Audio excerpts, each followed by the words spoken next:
സരിനെ Congress high command സ്ഥാനാർത്ഥിയോട് പ്രഖ്യാപിച്ചു. എന്റെ വിയോജിപ്പുകൾ ഞാൻ പ്രകടിപ്പിച്ചുകൊണ്ട് തന്നെ അദ്ദേഹം എന്ത് ചെയ്തു ഇന്ത്യൻ നാഷണൽ കോൺഗ്രസിന്റെ തീരുമാനത്തോട് യോജിച്ചു. ഹരിഗോവിന്ദനാവാനുണ്ടല്ലോ 2 ജന്മം ജനിക്കണം. അദ്ദേഹം വികാര വിക്ഷോഭത്തോടെ സംസാരിച്ചുകൊണ്ടൊന്നും തെളിവുകളാണല്ലോ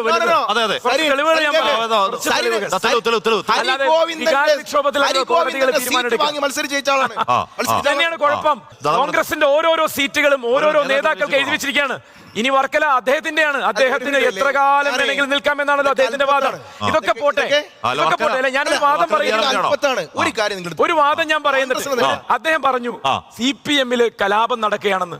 അതെ, 3 കൊല്ലം കൂടുമ്പോ ബ്രാഞ്ച് മുതൽ ദേശീയ കോൺഗ്രസ് വരെ കൂടുന്ന പാർട്ടിയായത്.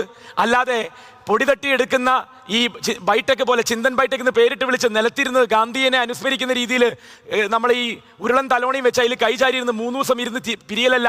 ഒരു മണ്ഡലം സമ്മേളനം കേരളത്തിൽ മുഴുവൻ നടത്തിയിട്ട് കോൺഗ്രസ് കാലം എത്രയായി? പോട്ടെ, സംസ്ഥാന സമ്മേളനം കോൺഗ്രസ് അവസാനം നടന്നത് എന്നാണ് അദ്ദേഹത്തിന് ഓർമ്മയുണ്ടോ? അതിന്റെ മറുപടി കിട്ടിയിട്ട് അടുത്ത അവസാനത്തെ കോൺഗ്രസിലെല്ലാം എഴുതി വെക്കപ്പെട്ടു മാത്രം രാഷ്ട്രീയത്തെ കാണുന്ന ഒരു സംഘടനയാണ് കോൺഗ്രസ്. പിണറായി വിജയൻ തീരുമാനിക്കുന്നു, ഗോവിന്ദൻ പോയി സമ്മേളനം വിളിക്കുന്നു. സമ്മേളനത്തിൽ സഭ്യമായ ഭാഷയിൽ ഗോവിന്ദൻ എന്ന് പറയുമ്പോ അല്ല, ഒന്നില്ലെങ്കിൽ അദ്ദേഹത്തിന് ഇനീഷ്യൽ പറയാം.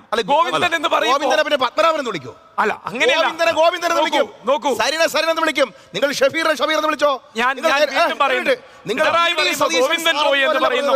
അല്ല, സരിൻ VD സതീശൻ അങ്ങോട്ടൊന്നല്ലോ പറഞ്ഞത്. ശ്രീ VD സതീശൻ എന്നല്ലോ. VD സതീശൻ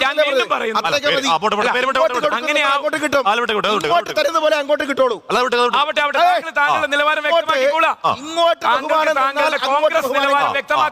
കോൺഗ്രസിൽ സമ്മേളനം നടക്കുമോ ഇദ്ദേഹത്തിന് എന്തൊരു അന്തസ്സുണ്ട്. നിങ്ങൾ നോക്കണോ, ഇന്ത്യൻ നാഷണൽ കോൺഗ്രസ് ശ്രീ മല്ലികാർജുൻ ഖാർഗെ തെരഞ്ഞെടുപ്പിൽ വിജയിച്ചുകൊണ്ട് അദ്ദേഹം കോൺഗ്രസിന്റെ പ്രസിഡന്റായി. എങ്ങനെയാ തെരഞ്ഞെടുപ്പ്?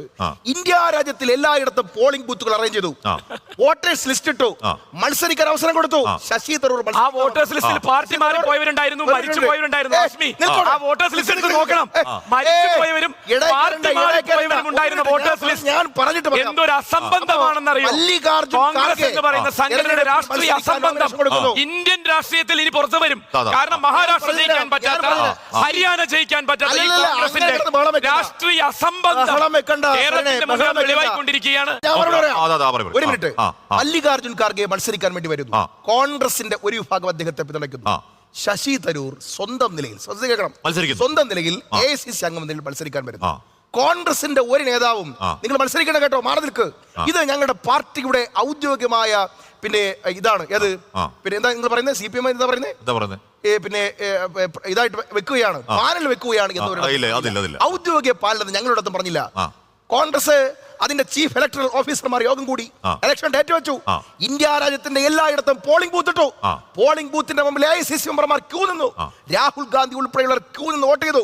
വോട്ട് ചെയ്തതിനു ശേഷം തെരഞ്ഞെടുപ്പിൽ വിജയിച്ചു ഖാർഗെ വിജയിച്ചതിന് ശേഷം നിങ്ങൾ ശ്രദ്ധിച്ചു കേൾക്കണം, ഇന്ത്യ രാജ്യത്തിൽ തിരഞ്ഞെടുക്കപ്പെട്ട പ്രസിഡന്റായി ശ്രീ ഖാർഗെ വന്നു. എന്റെ ചോദ്യം, പിണറായി വിജയൻ സംസ്ഥാന സെക്രട്ടറി എങ്ങനെയാ നിങ്ങൾക്കറിയില്ലേ?